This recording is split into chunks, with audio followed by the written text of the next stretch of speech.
पढ़ा था कि एंजाइटी क्या होती है। एंजाइटी क्या होती है? A state of uneasiness, state of uneasiness.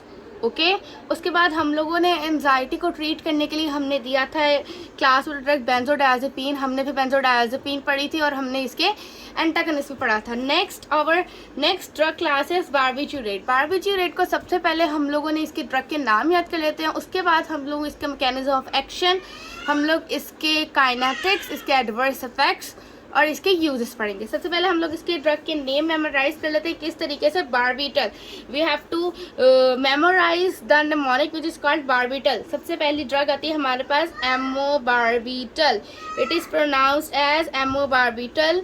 Then it is pentobarbital, pentobarbital, ठीक है। उसके बाद हमारे पास है फिनोबारबिटल, फिनोबारबिटल।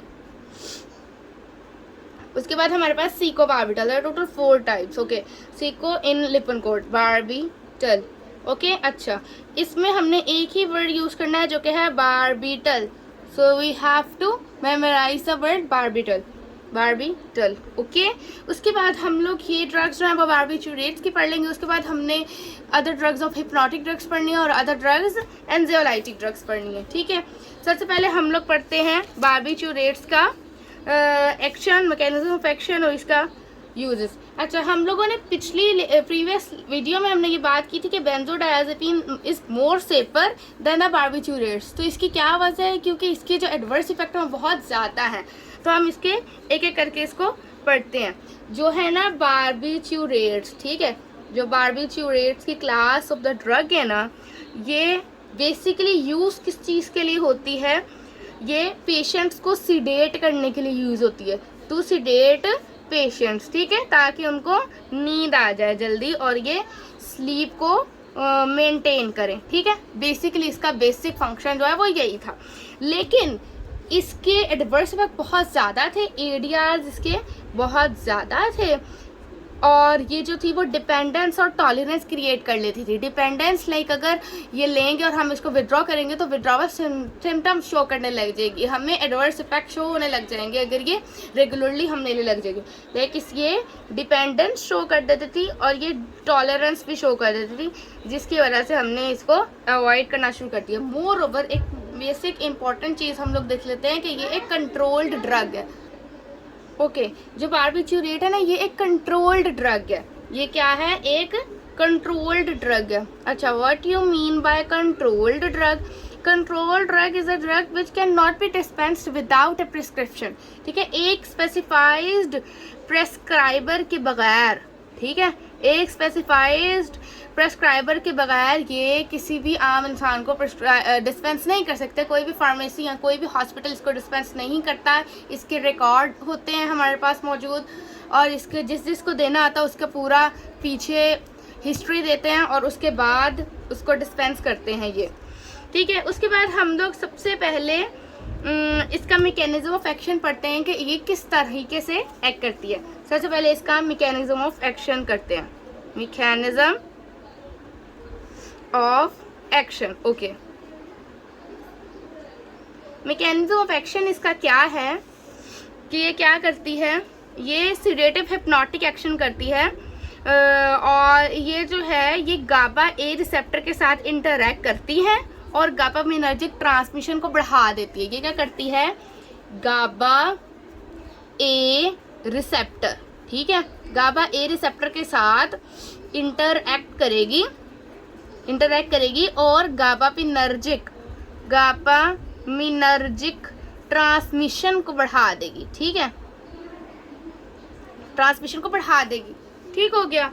इसमें क्या होता है? अच्छा, अब यहाँ ये बारबिट्यूरेट्स है, ये इसके साथ इंटरैक्ट करेगी। इस तरीके से समझ आ रही है कि पहले बारबिट्यूरेट जो वो इंटरैक्ट करेगी with that of the GABA A receptor and then it will increase the effect of the GABAminergic transmission. अब जो attachment site of the barbiturate है ना with that of the GABA receptor is different and the site of the जो benzodiazepine है उसकी different है। Like हमने बेंजोडायज़ेपिन का भी तो पढ़ा था कि वो भी इसी के साथ अटैच होती हैं, तो उसकी अटैचमेंट साइट डिफरेंट है और बारबिट्यूरेट्स की अटैचमेंट साइट डिफरेंट है। चलें, उसके बाद इसमें है कि बार्बिट्यूरेट्स जो हैं वो पोटेंशिएट कर देते हैं गाबा के एक्शन को on chloride entry into the neuron. ठीक है, अच्छा अब ये गाबा ए के रिसेप्टर को, इसके अटैचमेंट को गाबा ए के रिसेप्टर के साथ अटैचमेंट को बढ़ा देते हैं। जब बढ़ा देते हैं तो क्या होगा, क्लोराइड आयन चैनल्स जो हैं वो ओपन हो जाएंगे। ठीक है, जब क्लोराइड आयन चैनल जो है वो ओपन हो जाएंगे तो क्या होगा, क्लोराइड आयन की क्या हो जाएगी, ड्यूरेशन इसकी ज़्यादा बढ़ जाएगी। ड्यूरेशन बढ़ जाएगी, जब इसकी ओपनिंग की ड्यूरेशन बढ़ जाएगी तो क्या हो जाएगा, हाइपर पोलराइजेशन हो जाएगी। ओके, ठीक है। उसके बाद हमारे पास क्या है, उसके बाद ये है हमारे पास के हाइपर पोलराइजेशन हो जाएगी, और हाइपर पोलराइजेशन जब हो जाएगी तो एक्शन पोटेंशियल की इनहिबिशन हो जाएगी। क्या हो जाएगी, इनहिबिशन हो जाएगी एक्शन पोटेंशियल की। ठीक है, उसके बाद हमारे पास ये है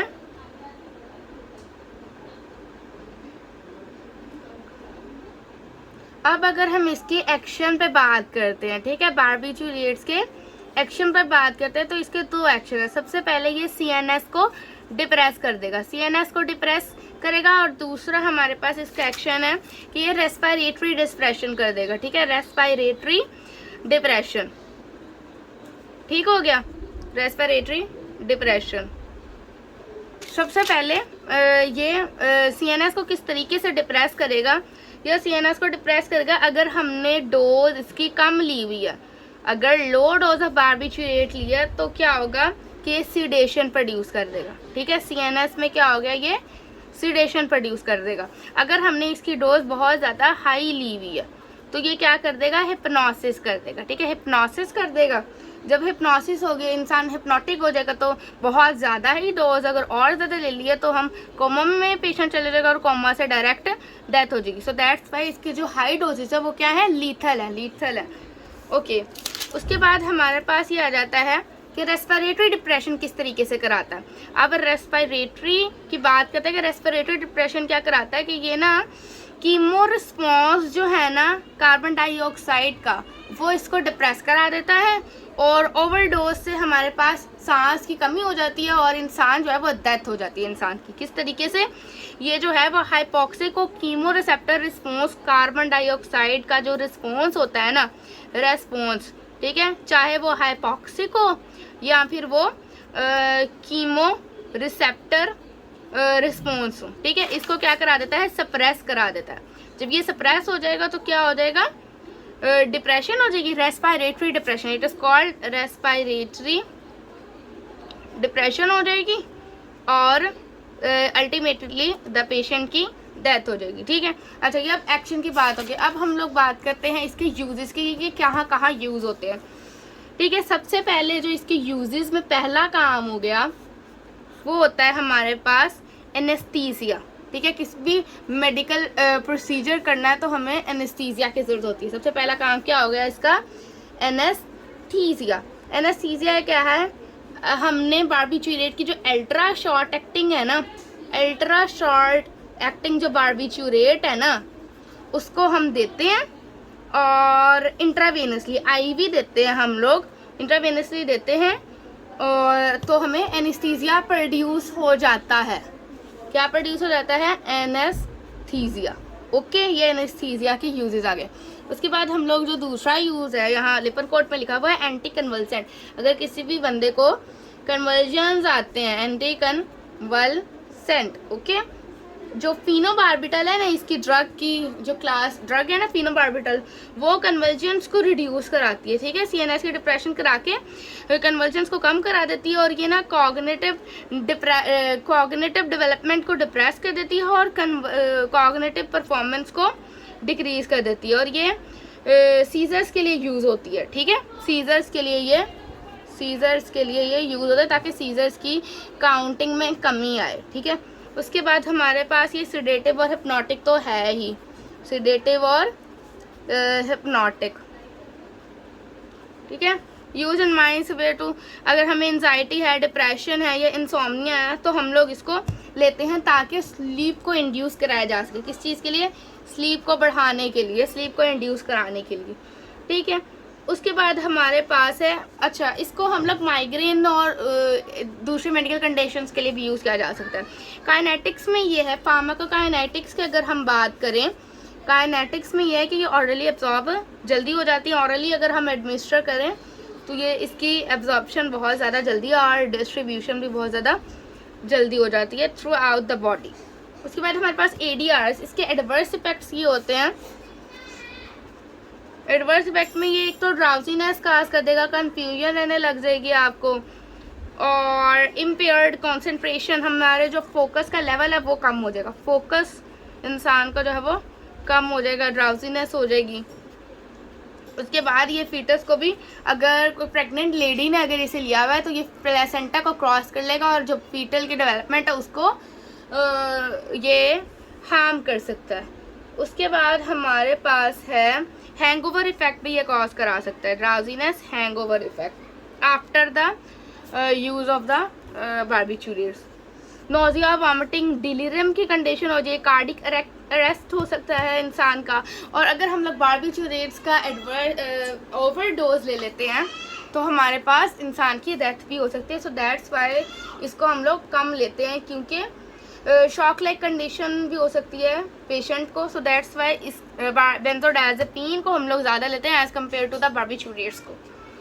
अच्छा, उसके बाद हम लोग अगर अदर हिप्नोटिक ड्रग्स पे बात करें, हम लोगों ने अब बारबिट्यूरेट्स की बात कर लिया, हमने अब दो चीज़ों पे और बात करनी है। एक होता है अदर एंजियोलाइटिक ड्रग्स, और एक हमने बात करनी है अदर हिप्नोटिक ड्रग, ठीक है, हिप्नोटिक, ठीक है। सबसे पहले हम लोग अदर हिप्नोटिक ड्रग्स पे बात कर लेते हैं और फिर हम लोग एंजियोलाइटिक। पहले अब अदर हिप्नोटिक ड्रग, अगर हम हिप्नोटिक ड्रग पे बात करें और कौन कौन सी टाइप्स हैं उन पे बात करते हैं। सबसे पहले ज़ोलपिडम, जो लिपनकॉर्ट में है, पहली ड्रग इन्होंने दी हुई है वो है ज़ोलपिडम। ज़ोलपिडम है क्या? बेसिकली जो ज़ोलपिडम है ना, ये भी गाबा ए रिसेप्टर के साथ ही बाइंड करती है। ये बेंजोडायजेपिन की तरह नहीं दिखती, ठीक है। नॉट स्ट्रक्चरली रिलेटेड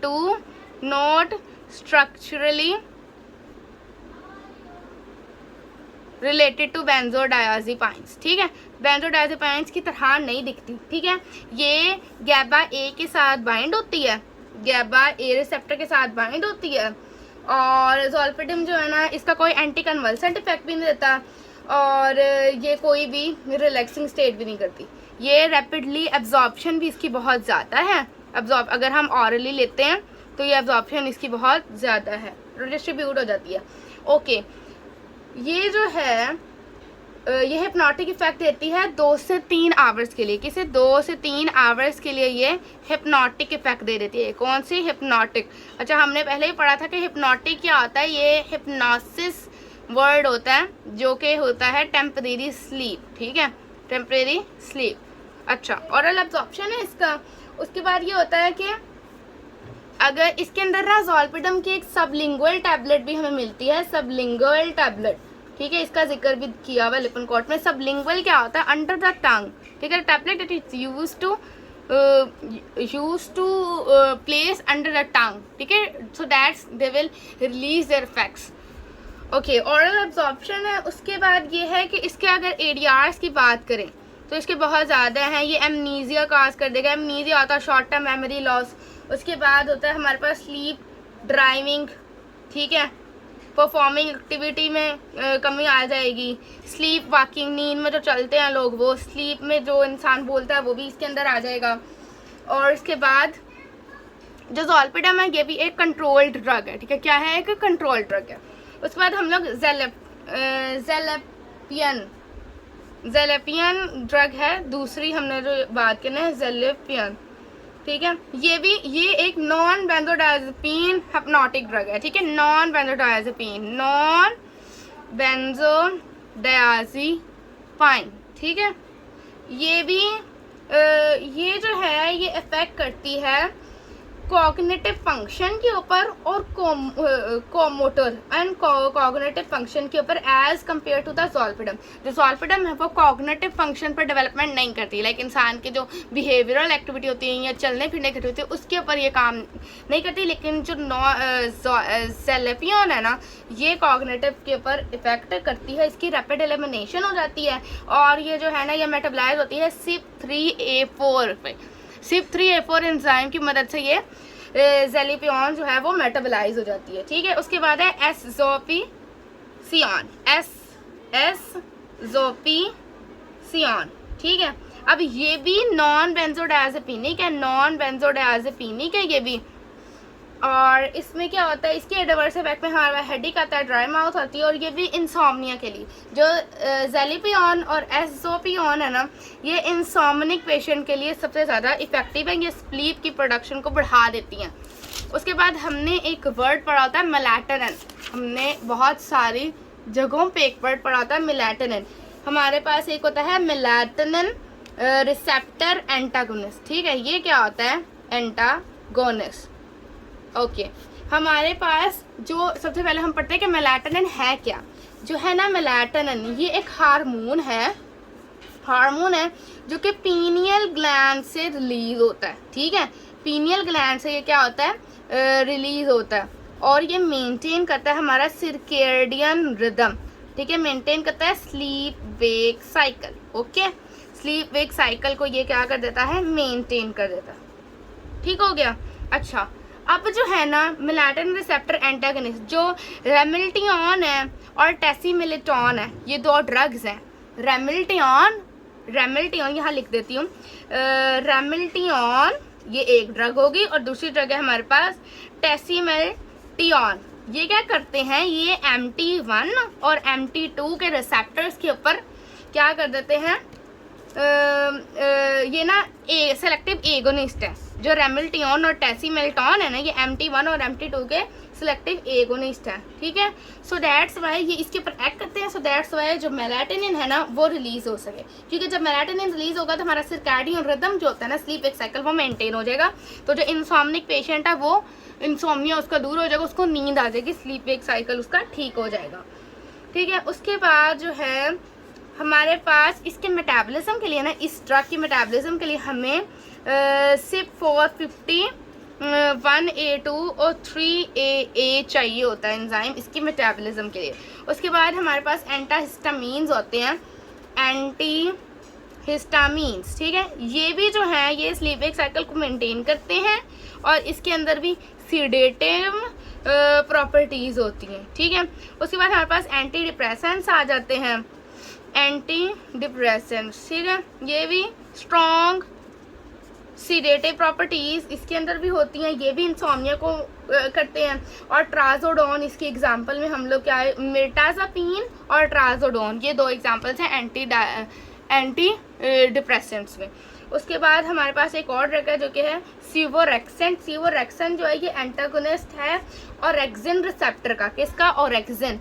लास्ट वाली हमारे पास क्या है ड्रग, सीवोरेक्सेंट। ये क्या है, ये ऑरेक्सिन रिसेप्टर का एंटागनिस्ट है। क्या है, एंटागनिस्ट है। ठीक है, और ये वेकफुलनेस को प्रमोट करती है ताकि हम अच्छे से क्या कहते हैं, जागे रहें। किसको, वेकफुलनेस को और ज़्यादा बढ़ा देती है। ठीक है, अच्छा कर देती है। ठीक है, उसके बाद हमारे पास जो हमारा जो एक टॉपिक रह गया था, हमने हिप्नोटिक तो कर लिया, अब हमने करना है एंजियोलाइटिक। ठीक है, हिप्नोटिक कर लिया, अब हमने अदर एंजियोलाइटिक करना है। अब एंजियोलाइटिक की बात करें तो उसमें हमारे पास लिपनकोर्ट में जो अदर एंजियोलाइटिक में हमारे पास जो ड्रग्स आती हैं वो इन्होंने सिर्फ 3 दी हुई हैं, 2 दी हुई हैं। एक है एंटी डिप्रेसेंट और एक है बुस्पिरॉन। एक है हमारे पास एंटी डिप्रेसेंट्स, ठीक है, और दूसरी है हमारे पास बुस्पिरॉन। अब सबसे पहले हम लोग बात कर लेते हैं एंटी डिप्रेसेंट्स। एंटी डिप्रेसेंट्स क्या है हमारे पास, एंटी डिप्रेसेंट्स जो है ना वो ट्रीटमेंट, इफेक्टिव ट्रीटमेंट होते हैं क्रॉनिक एंजाइटी डिसऑर्डर्स के लिए, और ये फर्स्ट लाइन एजेंट्स हैं। ये क्या हैं, फर्स्ट लाइन एजेंट्स हैं और ये सबसे पहले फर्स्ट लाइन एजेंट्स हैं और ये डिप्रेसेंट और क्रोनिक जो एंजाइटी होती है ना उसके ट्रीटमेंट के लिए हम सबसे पहले एंटी डिप्रेसेंट्स ही देना प्रेफर करते हैं।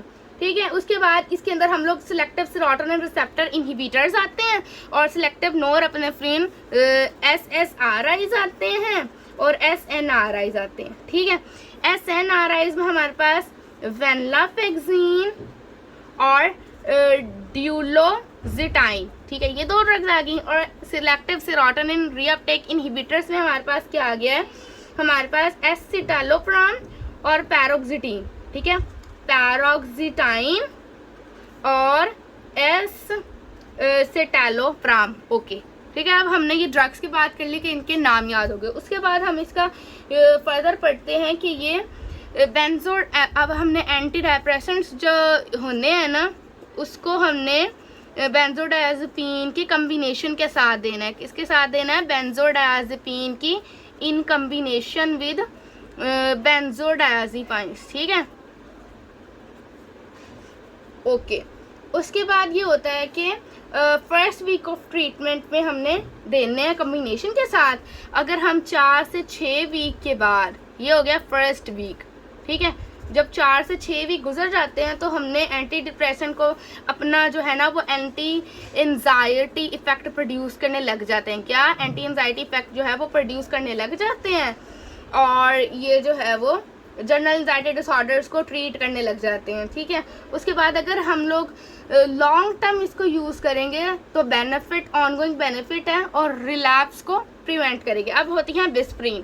पहला हमने एंटी डिप्रेसेंट कर लिया, अब हमने है बुस्पिरॉन जो ड्रग है ये क्या है, एंजियोलाइटिक एजेंट है। क्या होता है ये ना, chronic treatment of general anxiety disorder, GAD में यूज़ होता है। GAD क्या है, जनरल एंजाइटी डिसऑर्डर। ठीक है, GAD क्या है, जनरल एंजाइटी डिसऑर्डर। उसके बाद हम लोग देखते हैं इसमें क्या होता है कि ये जो बिस्पिरॉन है ना ये इसकी एफिकेसी ज़्यादा होती है एज़ कम्पेयर टू द बेंजोडायज़ेपिन। ठीक है, लेकिन इसका जो ऑनसेट ऑफ एक्शन है ना वो कम है। ऑनसेट ऑफ एक्शन क्या है, इसका स्लो है, लेकिन इसकी जो एफिकेसी है वो ज़्यादा है बेंजोडायज़ेपिन की निस्बत से। ठीक है, उसके बाद ये होता है, ये क्या करते हैं, बुस्पिरीन का एक्शन कैसे होता है, सेरोटोनिन रिसेप्टर्स पे। लाइक जो सेरोटोनिन रिसेप्टर है ना, जो सेरोटोनिन रिसेप्टर है वो मीडिएट करते हैं इसका एक्शन। ठीक है, मीडिएट करते हैं इसका एक्शन। ओके, उसके बाद क्या होता है, ये ना डोपामिनर्जिक रिसेप्टर से भी इसकी एफिनिटी होती है, लेकिन सेरोटोनिन रिसेप्टर इसका एक्शन जो है वो मीडिएट करते हैं। ठीक है, लेकिन इसकी जो D2 रिसेप्टर के साथ भी इसकी एफिनिटी अच्छी होती है। D2 रिसेप्टर के साथ भी इसकी एफिनिटी अच्छी होती है। उसके बाद ये है कि अगर हम कॉमन इफेक्ट्स जो है वो हेडेक होता है, डिजीनेस होता है, नोजिया होता है और नर्वसनेस। आज की वीडियो में हम लोगों ने क्या क्या पढ़ा है, हम लोगों ने बार्बिचूरेट की क्लास पढ़ी है, उसके बाद इसकी ड्रग्स के नेम पढ़े हैं, उसके बाद हमने अदर एंजियोलाइटिक और अदर हिप्नोटिक ड्रग्स पढ़े हैं और ये चैप्टर कंप्लीट हो गया।